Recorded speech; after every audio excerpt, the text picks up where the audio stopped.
ఒక ఆలయం గురించి మీకు చెప్పేందుకు వచ్చిన. ఇది దాదాపుగా 1200 ఏళ్ల క్రితం కట్టిన ఆలయం. సర్పం తిరుగుతూ ఉంటుందంట. అది ఎంత ముసలి పాము అంటే దాని కన్ను చూస్తే పల్లికాయ ఉంటుంది కదా, ఆ కలర్లా ఇంత పెద్ద ఉంటుందంట.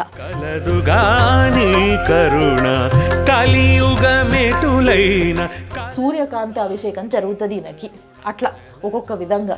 సో అంత స్పెషల్ ఇది. సర్వేశ్వర నమస్తే, వందేళ్ల ఆలయం సనాతన వైభవానికి స్వాగతం. Sponsored by Sharma gold company. Suman టీవీలో మీ పర్సనల్ అండ్ బిజినెస్ ప్రమోషన్స్ కోసం కింది నెంబర్ కి కాంటాక్ట్ చేయండి. అయితే ఈ రోజు నేను సంగారెడ్డి హెడ్ క్వార్టర్స్ లో కరియకంది అనే ఊరికి వచ్చిన. సో సంగారెడ్డి హెడ్ క్వార్టర్స్ లో ఉన్న కరియకంది ఊర్లా అంటే మండలంలో ఒక ఆలయం గురించి మీకు చెప్పేందుకు వచ్చిన. ఇది దాదాపుగా 1200 ఏళ్ల క్రితం కట్టిన ఆలయం. అయితే ఆలయం గొప్పతనమే 1200 ఏళ్ళు అంటే లోపలున్న శివయ్యది ఆలోచించండి, చెప్తా దాని గురించి కూడా. కానీ ఇంకొక చిన్న ట్విస్ట్ ఉంది. కరియకంది కాస్త తర్వాత నందికందిగా ఎందుకు మారింది, ఇది కదా అసలు ట్విస్ట్.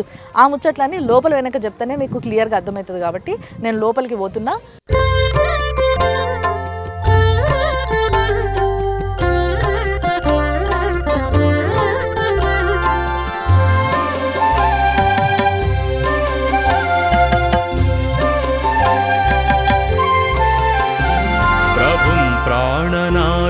విభుం విశ్వనాథం జగన్నాథనాథం సదానంద భాజం. సో ఎంతో పాతది ఇదంతా కూడా. చూసారు కదా, రాయి కట్టడం. ఈ రాయి బందోబస్తుగా ఉంటుంది. అండ్ ఇంకోటి ఏంటంటే వీటికి సిమెంట్ గిమెంట్కి ఖర్చు ఏముండదు. అంతేకాకుండా ఈ పాత ఏవైతే రాయి కట్టడం ఉందో దీనికి అటుపక్క ఇటుపక్క ఏనుగులు, నాగం పాములు ఇట్లా కూడా ఉన్నాయి. అండ్ గుడి కూడా ఈ ఆవరణం అంటే ఈ గుడి చుట్టూ ప్రాంతం ఏదైతుందో ఇది మొత్తం అంటే చాలా పెద్ద జాగా గుడిది. ఇది శిలాశాసనం. ఎస్, మనకి గుడికి శిలాశాసనం చాలా ఇంపార్టెంట్, మీ అందరికీ తెలుసు కదా. ఇది శిలాశాసనం. శిలాశాసనం పైన రాసిన ఈ లాంగ్వేజ్ ఏదైతే ఉందో ఇది మనకు అంత ఈజీగా అర్థం కాదు. కానీ ఇంకో నందీశ్వరుడు, శివుడు, అమ్మవారు. ఇంకో ఇటువైపు కూడా నందీశ్వరుడు, శివుడు, అమ్మవారు. సో వీళ్ళు ఉన్నారు. అండ్ ఇటువైపు ఏమో శివలింగం, చాలా స్పష్టంగా చెక్కిర్రు. శివలింగము ఎంతో పాతది. అండ్ ఈ పైన చూసిండ్రా, దీనికి గుడికి ఒక కనెక్షన్ ఉందబ్బా, చెప్తా నేను ఏందనేది. ఈ శిలాశాసనం పైన ఒక పద్మం కనిపిస్తుంది కదా, 16 రెక్కల పద్మం ఇది. సో ఇట్లా ఇదే పద్మం ఏదైతే ఉందో ఇది యాజ్ ఇట్ ఈజ్గా అక్కడ మీద కనిపిస్తుంది. అంటే మనకి గర్భగుడి ఉంటుంది కదా, ఆ గర్భగుడి పైన కూడా అంటే మీరు ఏరియల్ వ్యూలా ఒకవేళ గర్భగుడిని చూస్తే ఆ పద్మాకారం అనేది కనిపిస్తుంది అన్నట్టు. అండ్ నెక్స్ట్ రావాల్సింది ఈడికి. ఇది రాతి ధ్వజస్తంభం. మన దగ్గర ధ్వజస్తంభాలు అంటే మీకు తెలుసు కదా ఎట్లుంటాయో, కానీ ఇది మాత్రం రాయితోని కట్టింది. దీనిపైన ఖడ్గం ఉన్నది. చుట్టూ కూడా జస్ట్ అట్లా నక్ష, కానీ చాలా పాతదన్న విషయం మాత్రం తెలుస్తుంది. శివుడి ఆలయాలల్లో ముఖ్యంగా ధ్వజస్తంభాలు అవి కూడా పాత ఆలయాలు అయితే ఇగో ఇట్లే ఉంటాయి ఆల్మోస్ట్. అండ్ ఇంకోటి మనం గర్భగుడికి ఎదురుగున్నాము. ప్రతి గుడి ఏదైతే పాత గుళ్ళు ఉంటాయి అంటే ఏ 10వ శతాబ్దం 11వ శతాబ్దం అలాంటి నాటి గుళ్ళు అయినప్పుడు ముఖ్యంగా నందీశ్వరుడు చాలా భారీ సైజులు ఉంటాడు అన్నట్టు.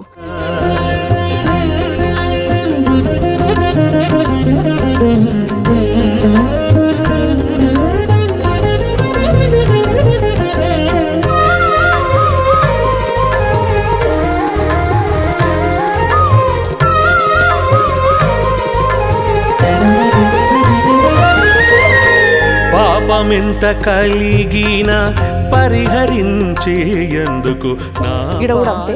ఇక్కడ నందీశ్వరుడికి చాలా స్పెషాలిటీ ఉంది, అది ఏందో కూడా చెప్తారంట. సో నందీశ్వరుడు చూసిరా ఎంత పెద్దగా భారీగా ఉన్నాడు. అండ్ నందీశ్వరుడి దండలు, ఈ ఏవైతే గంటలు మెడలు వేసుకోవడం ఇవన్నీ ఉంటాయి కదా, ఇవన్నీ కూడా ఎంత నీట్గా చెక్కిండ్రంటే అసలు ఇంత అద్భుతంగా నందీశ్వరుడిని చెక్కడం కూడా తర్వాత సాధ్యం కాలేదు, అంత బాగుంది. అండ్ నేను అన్నట్టుగా చెప్పిన కదా, పాత గుళ్ళల్లో నందీశ్వరుడు చాలా పెద్దగా ఉంటాడు. సో చాలా భారీగా ఉన్నాడు. లోపల శివయ్య కన్నా కూడా నందీశ్వరుడే చాలా భారీగా ఉంటాడు, ఎందుకంటే ఈయననే కదా ఆయనకి కాపలా. అండ్ ఇంకొకటి ఏంటంటే ఇక్కడ చెప్పుకోవాల్సింది ఈ గుడిలో స్పెషాలిటీ ఏంటి అని అంటే, ఔరంగజేబు మహారాష్ట్ర పోత ఈ దారులకి వెళ్ళి పోయేటోడట. ఈ గుడి గురించి ఇని చూసి ఇక తెలుసు కదా మీకు అప్పట్లో ఏమేం జరిగినాయి, ఎట్లా జరిగినాయి, గుళ్ళపైన దాడులు ఎట్లా జరిగేటివి, హిందువులపైన దాడులు ఎట్లా జరిగేటివి, ఇవన్నీ మీకు తెలిసినవే. సో ఈ గుడిలో ముఖ్యంగా ఈ నందీశ్వరుడి పైన దాడి జరిగిందనమాట. సో ఔరంగజేబు వచ్చి వాళ్ళ మనుషులతోని ఇక్కడ ఈయన కాలు ఉంది కదా, నందీశ్వరుడిది కుడి కాలు ఉంది కదా, ఈ కుడి కాలు పైన ఇది డ్యామేజ్ చేయనీకి అని చెప్పి కొట్టిర్రట గట్టిగా. అందుకే ఇగో ఇదంతా అదే ఇట్లా డ్యామేజ్ చేయనీకి చూసిర్రు.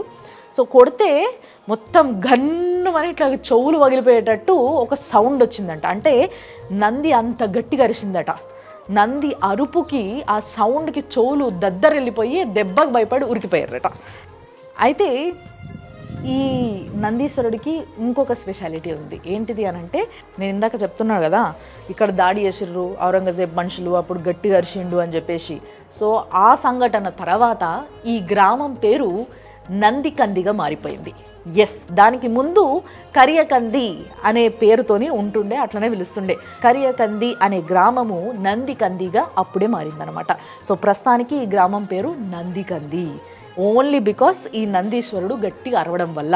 అండ్ ఇంకొక స్పెషాలిటీ ఏంటి అని అంటే, బేసిక్గా అన్ని గుళ్ళల్లో నందీశ్వరుడు ఎట్లుంటాడు, స్ట్రైట్గా శివయ్యనే చూసుకుంటూ కూర్చుంటాడు, ఆయన నామస్మరణ చేసుకుంటా. ఆయనకి ఎంతో ఇష్టం ఆయన అంటే, మీ అందరికీ తెలుసు కదా. కానీ ఈ గుళ్ళ చూడుండ్రి, నందీశ్వరుడు కొంచెం ఇట్లా తల ఆయన లెఫ్ట్, అంటే ఆయనకి లెఫ్ట్ వైపు తిప్పి ఉన్నది. ఎందుకు అని అంటే, ఇక్కడ మీరు చూస్తే ఇక్కడ వినాయకుడు ఉన్నాడు. ఆ వినాయకుడు కూడా ఎప్పుడైతే ఈ గుడి కట్టిర్రో అప్పుడే ఆయనను కూడా అక్కడ ప్రతిష్ఠించర్రు. సో ఈయన ఇక్కడ శివుణ్ణి చూసుడు కాకుండా వినాయకుడిని, అంటే ఆయన కొడుకు కదా, మరి ఆయనను కూడా ఈయననే చూసుకోవాలి కదా. సో ఈయన ఆయన కొడుకుని చూసుకుంటా కూర్చుంటాడు అన్నట్టు. బేసిక్గా ఈ సింబల్ ఎక్కడుంటుంది ఎట్లుంటుంది అని అంటే, కాకతీయులు అప్పటి నాటి గుళ్ళల్లా ఇట్లా పెట్టేటోళ్ళట. అంటే స్ట్రైట్గా నంది ఫేస్ ఉండదన్నమాట, కొంచెం ఇట్లా లెఫ్ట్కి తిరిగి పక్కకు చూస్తూ ఉంటుంది. సో ఇది కాకతీయ రాజులు కట్టించిన గుళ్ళల్లోనే మనం చూస్తుంటాం. కానీ ఈ ప్రస్తుతం ఉన్న గుడి ఏదైతే ఉందో కాకతీయ రాజులు కట్టించింది కాదు, కళ్యాణ చాణక్యులు కట్టించిన గుడి ఇది. అంటే 10వ శతాబ్దంలో ఆల్మోస్ట్ 1200 ఏళ్ళు ఈ గుడి కట్టి అవుతుంది. అంటే 1200 ఏళ్ళ బర్త్డే వేసుకోవచ్చు ఈ గుడి బేసిక్గా. అండ్ ఇంకొకటి చెప్పాలంటే, మీకు ఇంకో చాలా ఇంట్రెస్టింగ్ ఫ్యాక్ట్ చెప్పాలి నేను. ఏంది అని అంటే, ఇక్కడ ఒక పాము సర్పం తిరుగుతూ ఉంటుందంట. అది ఎంత ముసలి పాము అంటే, దాని కన్ను చూస్తే పల్లికాయ ఉంటుంది కదా, ఆ కలర్లో ఇంత పెద్దగా ఉంటుందంట. సో అది ఈ గుడికి కాపలాగా తిరుగుతూనే ఉంటుందంట. అండ్ ప్రతిరోజు ఆ కాపలాగా తిరుగుతున్న పాము ఏదో ఒక రూపంలో వచ్చి గుడిని మొత్తం దర్శించుకొని చూసుకొని పోతుందంట. అంతే కదా, శివయ్య ఎక్కడుంటే ఆ నాగదేవత కూడా అక్కడనే ఉంటుంది. అండ్ ఇవి నల్లరాయితోని చూసిరు కదా, మనము 1000 స్తంభాల గుడి అక్కడ సైడు వరంగల్ దిక్కుపోతే మనకి ఇట్లనే సేమ్ కనిపిస్తాయి. అండ్ ఇక్కడ దీనికి ఈ గుడికి దగ్గరలో ఇంకొక గుడి ఉన్నది, కాశీ విశ్వేశ్వర స్వామిది. ఆ గుళ్ళ కూడా గిట్లనే ఉంటాయి. అంటే బేసిక్గా తెలంగాణలో 3 గుళ్ళల్లో సేమ్ ఇదే ఆర్కిటెక్చర్ కనిపిస్తుంది అన్నట్టు, మనకి ఇదే శిలా నైపుణ్యం కనిపిస్తుంది. ఈ విగ్రహాలు చూడండి ఎంత డీటెయిల్గా ఉన్నాయి. ఇగో ఇక్కడ ఏనుగు పైన ఒక మనిషి అంటే సవారీ చేస్తున్నట్టుగా. అండ్ ఇగో ఇక్కడ ఒక రకరకమైన సింహాలు, ఇక్కడ అమ్మవారు, ఇట్లా చిన్న విగ్రహాలు. అంటే ఇంతటి నైపుణ్యము ఇప్పుడు మెషిన్ పెట్టి చెక్కాలన్నా కూడా కష్టమే. ఇగో ఇక్కడనేమో సత్యనారాయణ స్వామికి తెలుసు, ఇట్లా గద పట్టుకుని నిలబడతాడు. సో సత్యనారాయణ స్వామి. సో ఇట్లా 4 స్తంభాలు మంచిగా లోపల రాగానే మధ్యలో ఇట్లా 4 స్తంభాలు చూడడానికి ఎంతో హాయిగా, అంటే కళ్ళకి ఇంపుగా కనిపించడంతో పాటు గుడి కూడా మొత్తం రాళ్ళతోనే ఉంది కాబట్టి పైన కూడా చూడరు మొత్తం రాళ్ళే. సో రాళ్ళని ఇట్లా ఒక ఆకారంలో ఒక డైమండ్ షేప్లా పేర్చబడినాయి అంతే. సో ఇట్లా ఉండడం వల్ల గుడి లోపల చాలా చల్లగా ఉంది. అండ్ ఈడ కూడా చూడరు, ఇక్కడ శివయ్య ఉన్నాడు. సో శివయ్య అని చెక్కిండ్రు, నాట్యం చేస్తున్నట్టు, సంగీతం వాయిస్తున్నట్టు, ఇట్లాంటివి ఎన్నో బొమ్మల్ని మీరు వీటిపైన చూడొచ్చు. ఇలాంటి శిలా నైపుణ్యం ఏదైతే ఉందో ఇది అప్పటి రోజులలో, ఆ కాలంలో ఇటువంటి పనులు చేతుల మీద చేసేటోళ్ళు. అంటే ఇట్లా మామూలుగా చేతిని ఇట్లా అని కొట్టుకుంటా స్టోన్ పైన కార్వింగ్ చేస్తారు కదా, అట్లా అప్పుడు చేసేటోళ్ళు. ఇప్పుడు మెషిన్ పైన కూడా సాధ్యం కాదు ఇంత బ్యూటిఫుల్ వర్క్. సో ఇది ఇట్లే ఉండడము. ఇక చూడండి, అసలు మనం రుద్రాక్షలు వేసుకుంటే మాలలు వేసుకుంటే అట్లే ఉన్నాయి అసలు అంతా కూడా. సో చాలా బ్యూటిఫుల్ వర్క్ ఇది. ఇదంతా కూడా ఇంకా మనకు చూడడానికి మిగిలింది అని అంటే మనం ఎంతో అంత అదృష్టవంతులవనే చెప్పాలి. సో ఈ 4 వీటి తర్వాత ఇక్కడ వినాయకుడు, ఈ లంబోదరుడు చూడుండ్రి, ఇది కూడా చాలా చాలా చాలా పాత విగ్రహం. ఈ వినాయకుడినే అక్కడి నుంచి నంది ఇట్లా చూస్తుంటాడు అనమాట. అండ్ ఈయన దక్షిణానికి ముఖం చేసి కూర్చొని ఉన్నాడు అన్నట్టు. సో ఇక్కడ ఈయన కూడా చాలా స్పెషల్. చాలామంది ఈయన కోసం వచ్చి మొక్కునేటోళ్ళు కూడా ఇక్కడ ఉన్నారు. అండ్ ఇది కూడా ఈయనకి కట్టిన ఈ మండపం, చిన్న మండపం కూడా అప్పుడు ఆ కాలంలో కట్టిన మండపమే. అండ్ ఇక్కడ మీకు బేసిక్గా ద్వారపాలకులు అనేది విష్ణుమూర్తి ఆలయాలకు అటుపక్క ఇటుపక్క ఇంత పెద్ద విగ్రహాలు కనిపిస్తుంటాయి. శివుడి ఆలయానికి అసలు ద్వారపాలకులు ఇంత పెద్దగా ఉండరు, రైట్? బట్ ఇక్కడ అండ్ అక్కడ అంటే ఈ మెయిన్ ఎంట్రన్స్కి అటువైపు ఇటువైపు ద్వారపాలకులు ఉన్నారు.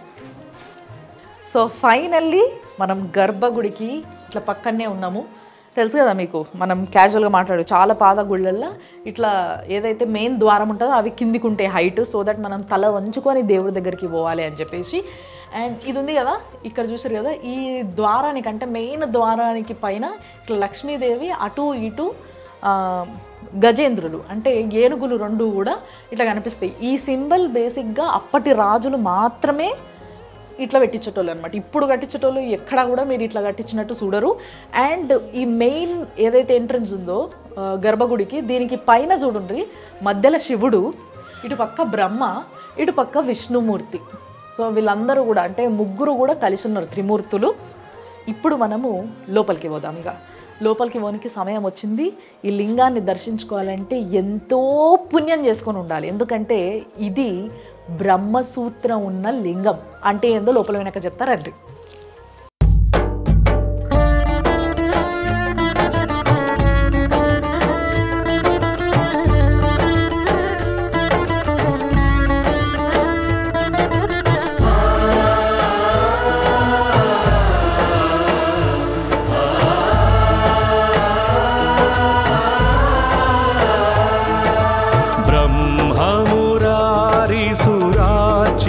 లింగం నిర్మలభాసిత శోభితలింగం నమః శివాయ.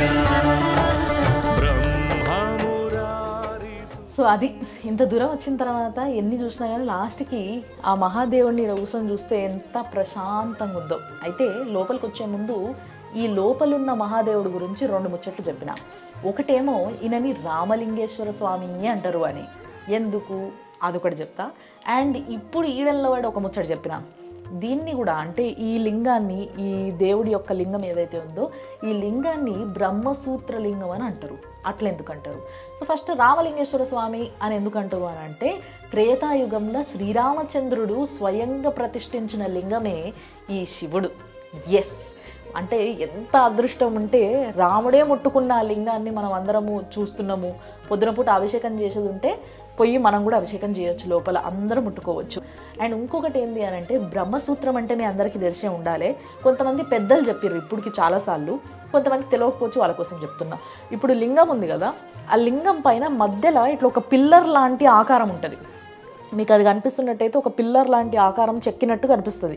సో ఆ ఆకారం ఉన్న లింగము అంతటా ఉండదు. మీరు ఏ లింగాన్నైనా చూడండి, ఎన్ని గుళ్ళలకు పోయినా చాలా తక్కువ అరుదుగా మనకు అలాంటి ఆకారం లింగం పైన కనిపిస్తుంది. అట్లా కనిపించిన లింగాన్ని ఒక్కసారి దర్శనం చేసుకుంటే 1000 సార్లు ఆ శివయ్య దర్శనం మనం చేసుకున్నట్టట.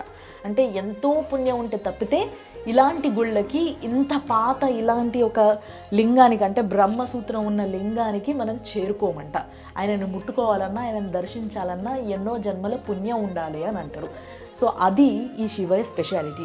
అండ్ ఇంకొకటి, ఇక్కడ ఈ గర్భగుడి ఎట్లా కట్టిండ్రు అని అంటే, నేను స్టార్టింగ్లో మీకు చెప్పిన పైన గర్భగుడి పైన మొత్తం కూడా పద్మాకారం ఉంటుంది. అంటే బేసిక్గా సౌత్ సైడ్ అలాంటి పద్మాకారం గుళ్ళు కనిపించవు. మీరు చూసినట్టయితే ఎక్కడో నార్త్లా, ఫర్ ఎగ్జాంపుల్ ఇప్పుడు మనకి కామాఖ్య టెంపుల్, ఇలాంటి టెంపుల్ స్ట్రక్చర్స్ ఎట్లుంటాయి బయట నుంచి చూడడానికి, సేమ్ అలాంటి స్ట్రక్చరే ఈ గుడికి కూడా ఉంటుంది. అండ్ పైన పద్మాకారం ఏదైతే ఉందో ఆ పద్మాకారం నుంచి ఒక్కొక్క ఋతువుల ఒక్కొక్క విధంగా. అంటే సూర్యుడి పొజిషను కొంచెం ఎట్లా అంటే సూర్యుడు ఎప్పుడైతే సన్ రైజ్ అవుతుంటుందో మన భూమి తిరుగుతూ ఉంటుంది కదా. సో భూమి ఋతువులను బట్టి తిరుగుతున్నప్పుడు ఆ సూర్యకాంతులు ఏవైతే ఉన్నాయో అవి ఆ పద్మాల నుంచి ఒక్కొక్క ఋతువులో ఒక్కొక్క వైపు, ఆ లింగానికి ఒక్కొక్క వైపు ఆ కాంతి లింగం పైన పడుతుంది అనమాట. అంటే సూర్యకాంతి అభిషేకం జరుగుతుంది ఈయనకి అట్లా ఒక్కొక్క విధంగా. సో అంత స్పెషల్ ఇది. అండ్ ముఖ్యంగా ఈ గుళ్ళో చెప్పేది ఏంటంటే బ్రహ్మ ముహూర్తం అంటారు చూసారా, పొద్దున్న 4 గంటలకి. ఎస్, తల మీదకెళ్ళప్పుడు మంచిగా చల్లనీళ్ళతో స్నానం చేసి బ్రహ్మ ముహూర్తంలో వచ్చి ఆయనను దర్శనం చేసుకుంటే ఏమి మొక్కుకుంటే అది జరిగిపోతుంది అని ఇక్కడ జనాలు నమ్ముతారట. అండ్ చాలామంది బ్రహ్మ ముహూర్తంలోనే వస్తారంట. అండ్ ఇంకోటి ఏంటంటే ఇప్పుడు చాలామంది శివరాత్రి రాబోతుంది కాబట్టి చాలామంది మాలలు వేసుకొని ఇక్కడనే ఉన్నారు కూడా స్వాములు. సో చాలా ప్రశాంతమైన జీవితాన్ని లభిస్తున్నారు వాళ్ళు ఈడుండి. అంత గొప్ప శివయ్య ఈ శివయ్య. మరి ఈ శివయ్యకి ముందు మీరు చూసినట్టయితే స్ఫటికలింగం అంటారుగా, ట్రాన్స్పరెన్సీ ఉంటుంది. బేసిక్గా చాలామందికి తెలుసో తెలియదు కానీ ఈ స్ఫటికలింగాలు ఇంట్లలో పెట్టుకోవద్దు అంటారు. ఎందుకంటే ఉన్నట్టుగానంటే వైరాగి బేసిక్గా మనకి మోక్షం కావాలనుకున్నప్పుడు ఈ లింగానికి పూజ చేస్తారు. సో అలాంటి ఒక లింగం కూడా ఇక్కడ ఉంది. అండ్ ఆ లింగంకి ముందు శ్రీచక్రం కూడా కనబడుతుంది, అంతే కదా. మీరు కూడా ఈ గుడికి రావాలనుకుంటే, ఈ స్వామిని దర్శించుకోవాలనుకుంటే మీ అందరికీ తెలుసు కదా, చెప్పినా కదా, నందికంది అనే ఊర్లో ఇది సంగారెడ్డిలో ఉంది. తప్పకుండా ఎత్తుకుంటా రండి. రామలింగేశ్వర స్వామి ఆలయం ఎంతో పాతది, ఎంతో గొప్పది, ఎంతో వైభవమైనది.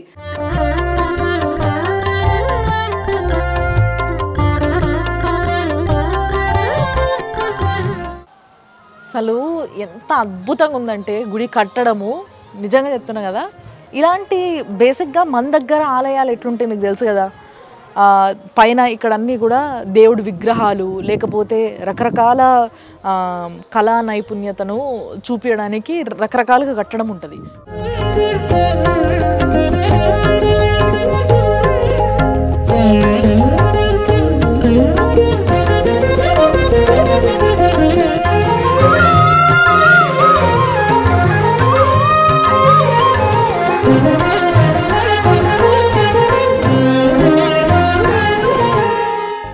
పంతులు గారు నమస్తే.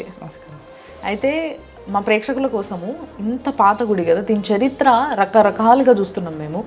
మీకు తెలిసింది ఏంది, మీరు ఎప్పటి నుంచి ఉన్నారు ఇక్కడ, అండ్ ఇక్కడికి వచ్చే భక్తులు ఎట్లా అంటారు, దేవుడి మహిమ ఏంది మీరు చెప్పండి. శ్రీమాత్రే నమః. శుద్ధ స్ఫటిక సంకాశం శుద్ధ విద్యా ప్రదాయకం శుద్ధం పూర్ణం చిదానందం సదాశివమహం భజే. ఓం శ్రీ రామలింగేశ్వర స్వామినే నమో నమః. ఇది పురాతనమైన 10-11 శతాబ్దం నాటి కాలంది. ఇది కళ్యాణ చాళుక్యులు నిర్మించిన ఆలయము. మనకు ముందు నుంచి వచ్చేటప్పుడు మకర తోరణంలాగా ఒకటి కనిపిస్తుంది. ఆ మకర తోరణం మీద ఒకటే రాతి మీద అక్కడ వైపు ఏమో నటరాజ స్వామి వారు ఉంటారు, ఇక్కడ వైపు చూస్తేనేమో గజలక్ష్మి అమ్మవారు ఉంటారు. అయితే అక్కడ శివయ్య దగ్గర మనం మళ్ళీ అభిషేకం సమయంలో కూడా నీళ్ళు అభిషేకం చేస్తూ ఉండగా మనకు పద్మాకారం అనేది కూడా ఇట్లా కనిపిస్తూ ఉంటుంది. ఓకే, మీద లింగం మీద. ఓకే, అలాగే ఇది బ్రహ్మసూత్ర శివాలింగం అని అంటారు. ఇది బ్రహ్మసూత్ర శివాలింగం చాలా అరుదుగా ఉంటాయి. ఇలా పురాతనమైన శివాలయాల్లోనే చాలా ఉంటాయి. థ్యాంక్ యూ గురుగారు. ఓకే, నమస్కారం.